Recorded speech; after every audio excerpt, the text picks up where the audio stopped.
for a test fit. My newly reinforced foredeck, which feels good. It is all completely shagged. This one.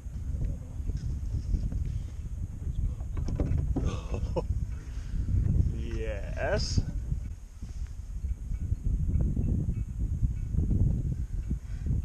Tasty. Measure how far it's standing off here and then trace a curve here so that I can cut this to match the cabin top to a point. You know, it doesn't have to match exactly, but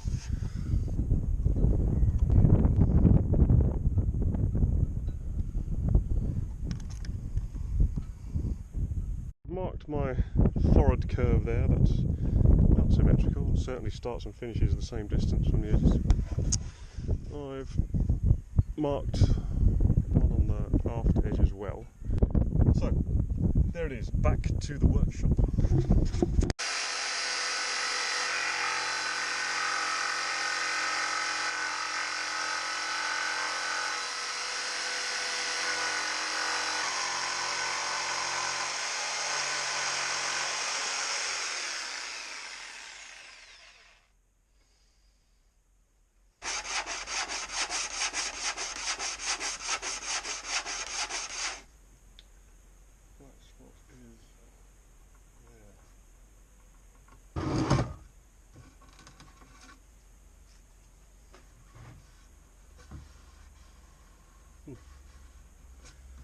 Marked improvement already.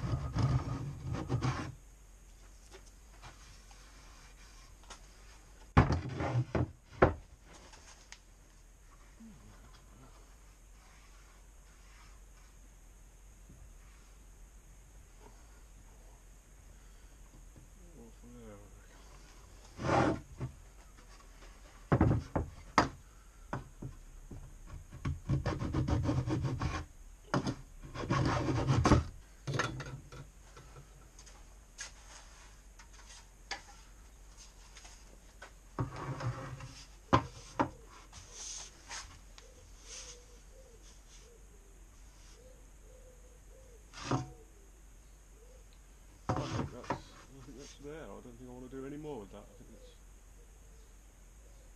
that's... Hours later, here is another jig. I've trimmed all these to size now,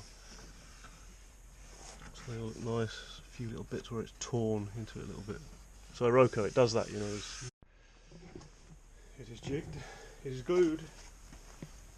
Now we just have to wait till that is almost, I mean that is pretty much the final bit there. All I've got to do is fit the window and the hinges and the locks and have another test fitting on a boat, but you know, it's nearly there, looking good.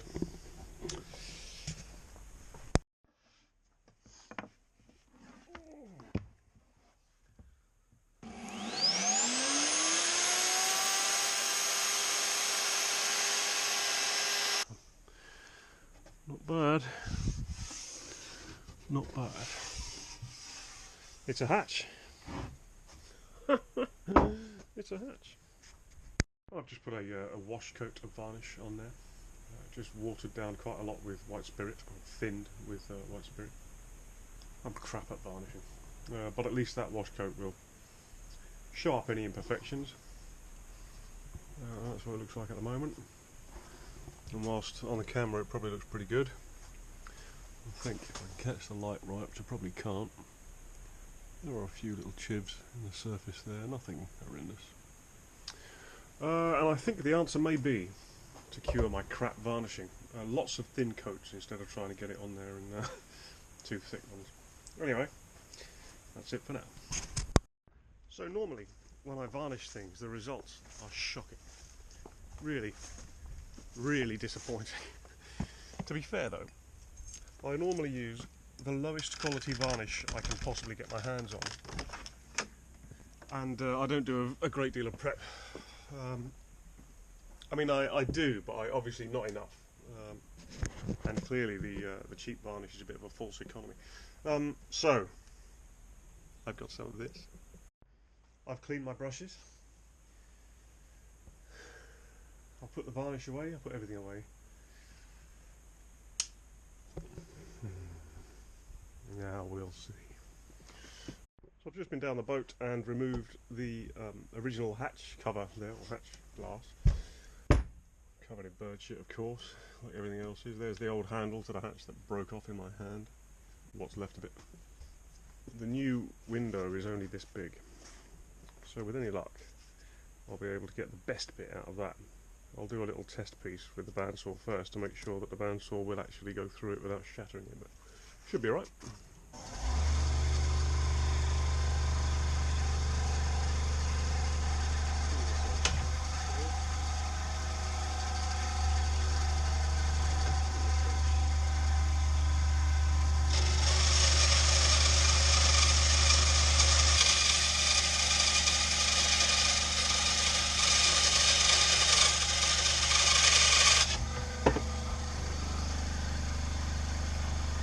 Very nice.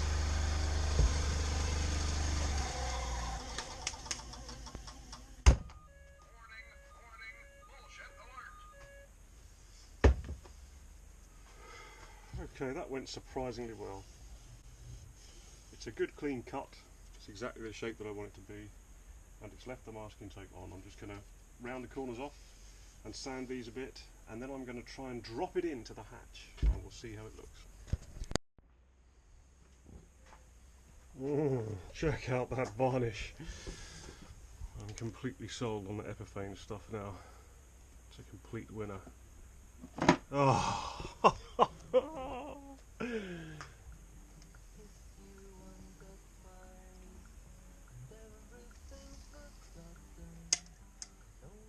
This way round, bows up. This way round.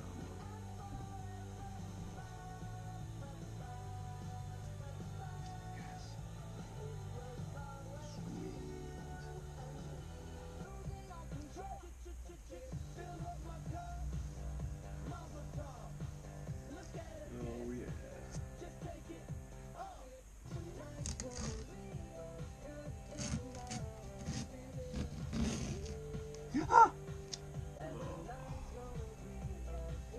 It's okay.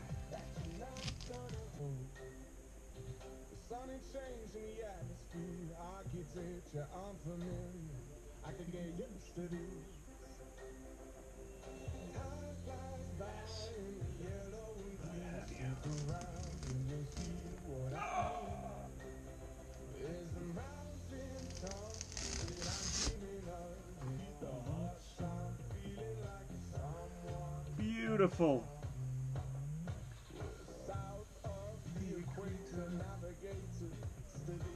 Trick, of course, now is to leave it alone. Just leave it. Just leave it cool. Yes.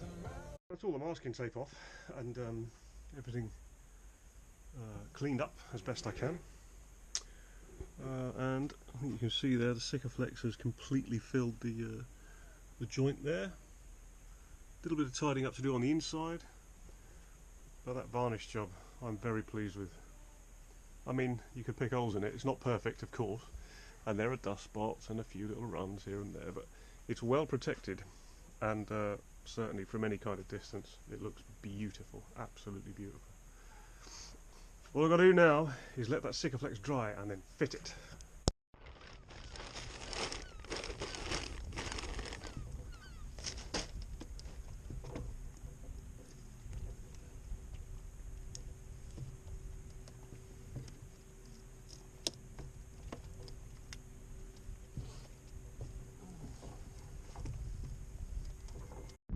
My God, it's been hard work today.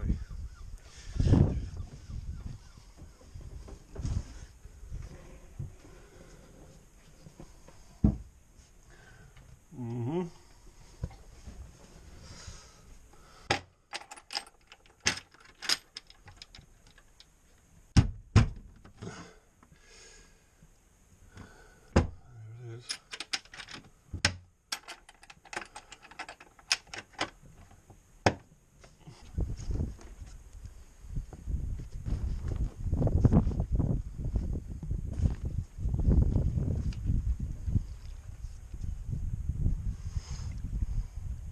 Yep, very nice.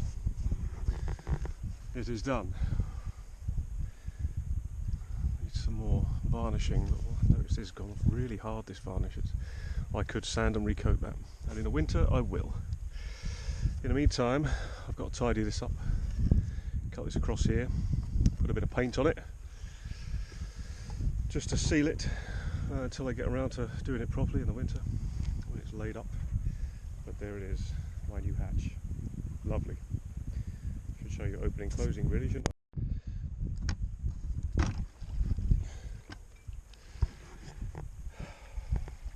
There it is. So obviously I've got to replace the seal around here, and this has been lagged in so much paint and you know whatever that it's just sort of catching a little bit. There's a few little refinements to do, but it closes and locks, and it is more secure and more waterproof than the hatch has been on the boat since I've had the boat.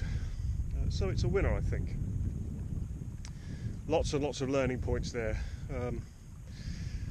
This hatch came out of my head and straight into the wood really. There was no written plan ever.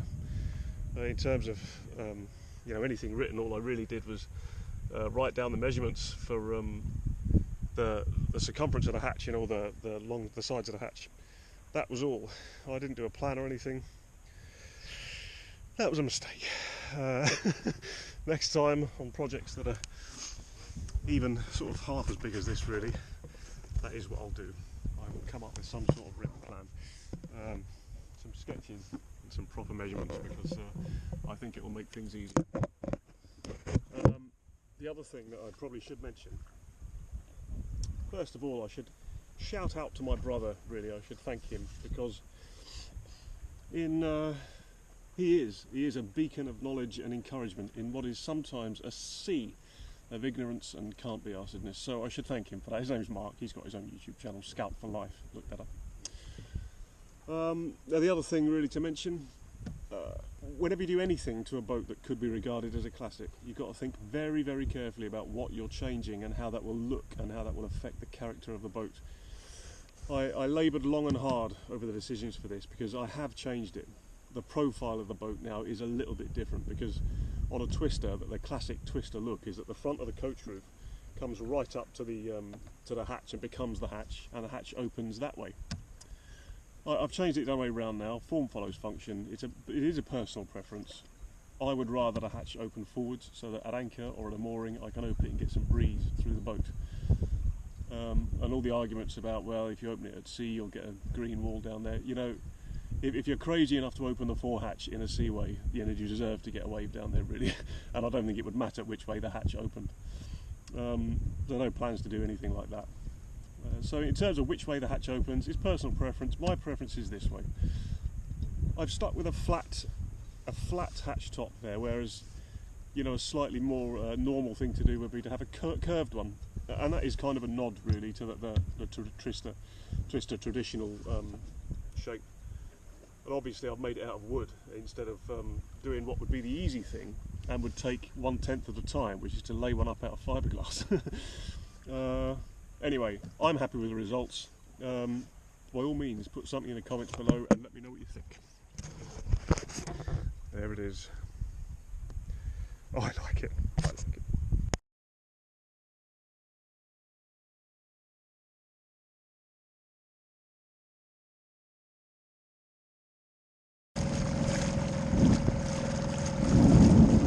Starting to see what I mean about the profile being a bit different there.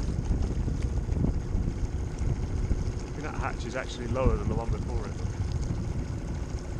That'll be alright. Looks nice, I think. Still bold. It's still a statement hatch, isn't it?